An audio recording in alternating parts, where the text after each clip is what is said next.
Hello friends, कैसे हो आप सब लोग। मैं Jyoti. Welcome back to my YouTube channel learn with Devika. तो आज का हमारा टॉपिक है स्टैंडिंग ऑर्डर एक्ट एमसीक्यूज। मैं आपको इसके 50 एमसीक्यूज करवाऊंगी और मैं एक सीरीज़ लाई हूँ एमसीक्यू सीरीज़ लेबर लॉ की।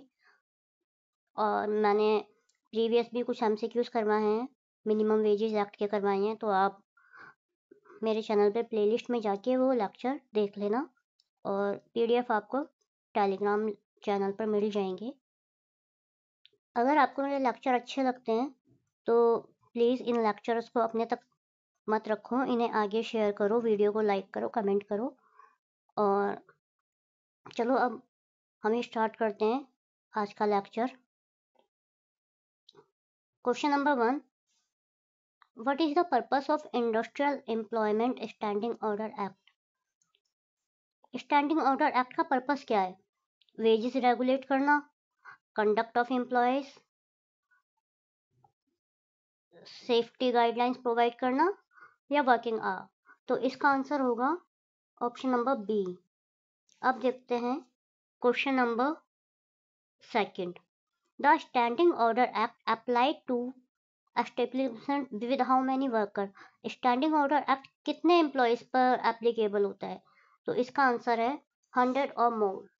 आपको मुझे बताना है कि फैक्ट्री एक्ट में कितने एम्प्लॉयज होते हैं जब एक्ट एप्लीकेबल होता है, विद पावर भी और विदाउट पावर भी। आप कमेंट में मेंशन जरूर करना, क्योंकि इससे आपकी ही प्रैक्टिस होगी।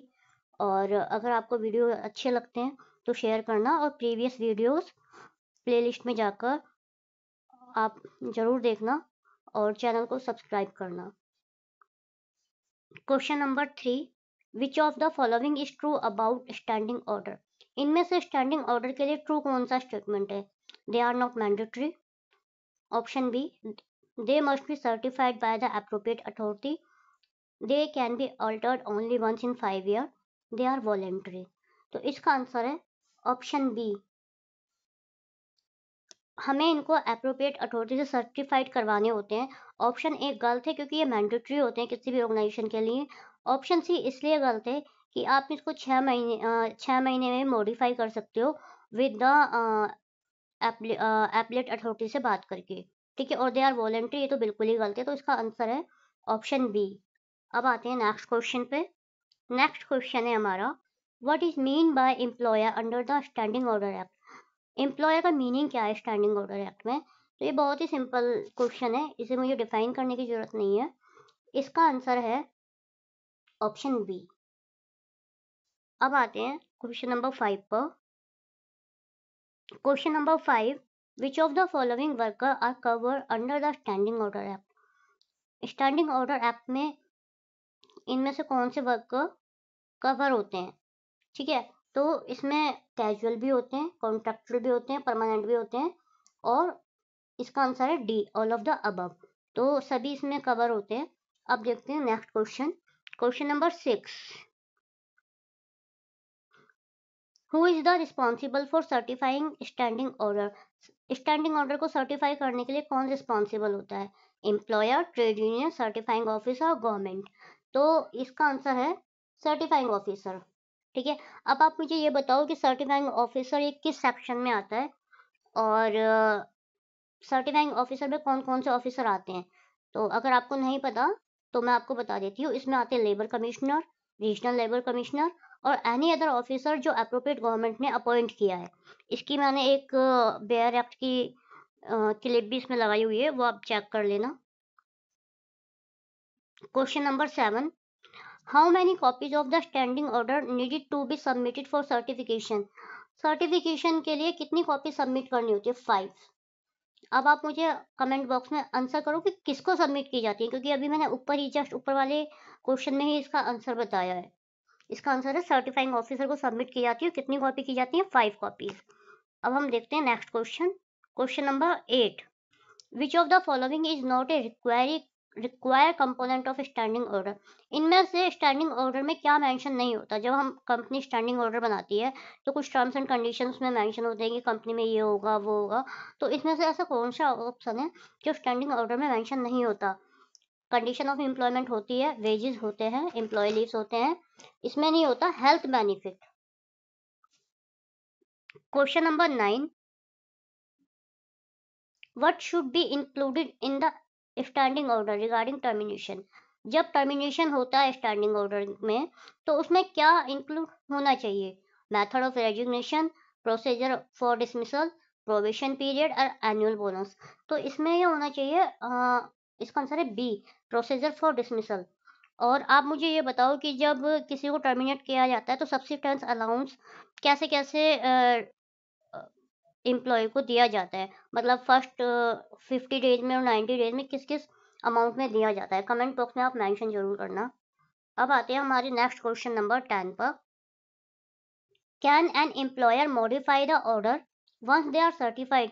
ये पूछ रहा है अगर एम्प्लॉयर ने स्टैंडिंग ऑर्डर सर्टिफाइड कर दिए हैं तो क्या वो उन्हें मॉडिफाई कर सकता है?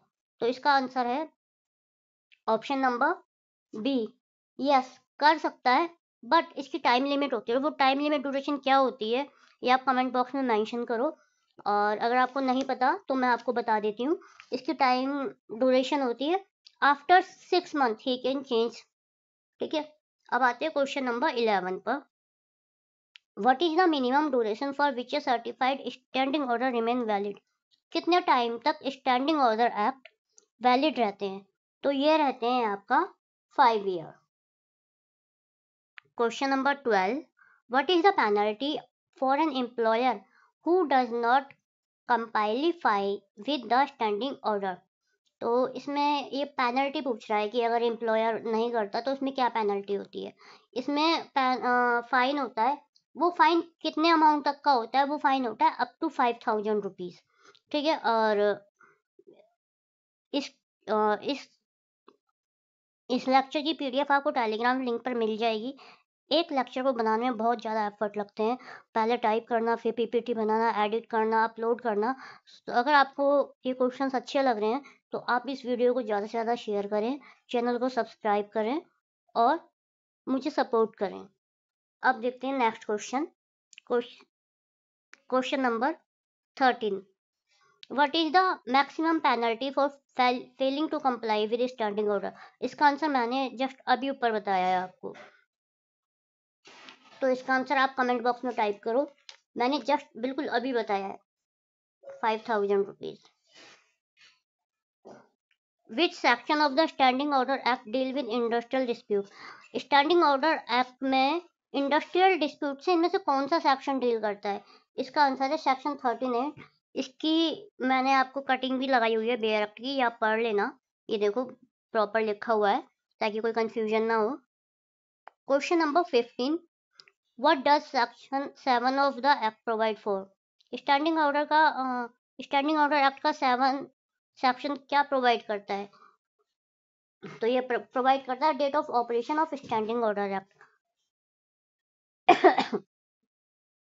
सॉरी, ये प्रोवाइड करता है date of operation of standing order act. इसकी भी कटिंग मैंने लगाई हुई है, आप पढ़ लेना।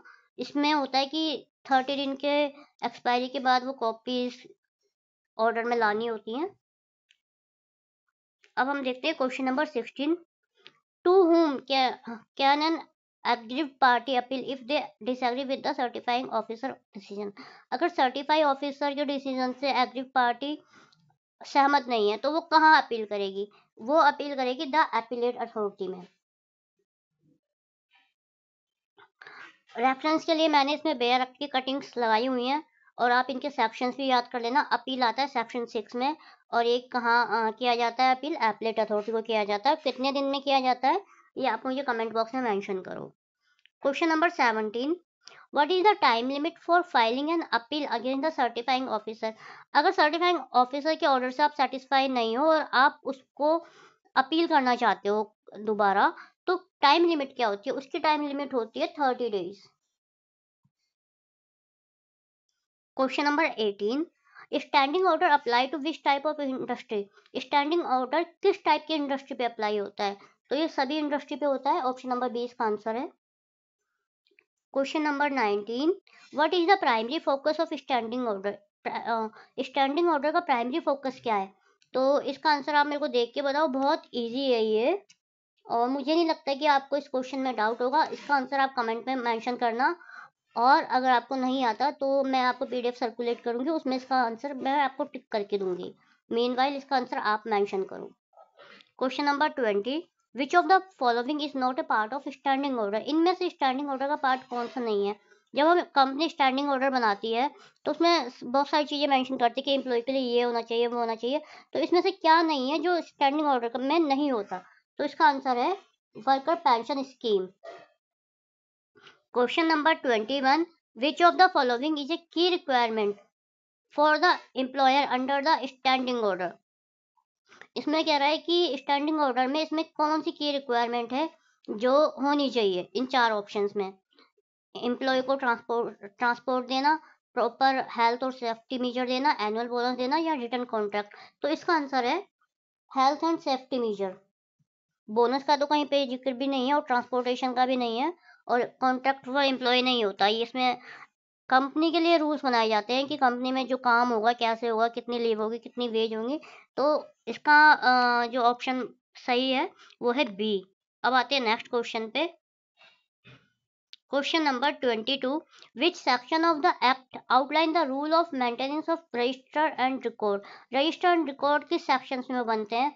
तो ये आप मुझे कमेंट करके बताओ किस सेक्शन में बनते हैं। ये बनते हैं section 8।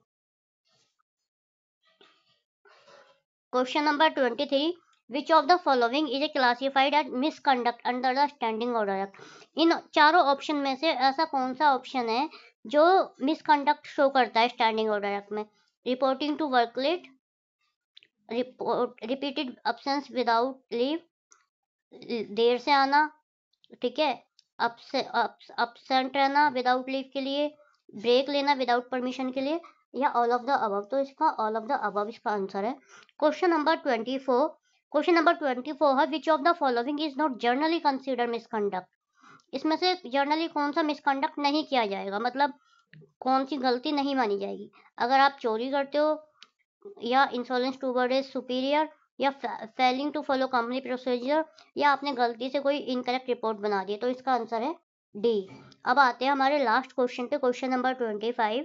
Question number 25, what must an employ do if they wish to appeal against a disciplinary action taken under the standing order? अगर एम्प्लॉय डिसिप्लिनरी एक्शन के अगेंस्ट अपील करना चाहता है तो उसको क्या करना होगा? उसको करना होगा इमीडिएटली कोर्ट में केस फाइल कर देगा, या रिटर्न अपील करेगा एप्लीट अथॉरिटी को, या अपने सुपरवाइजर से डिस्कस करेगा, या ग्रीवियांस देगा गवर्नमेंट को। तो इसका आंसर है ऑप्शन बी।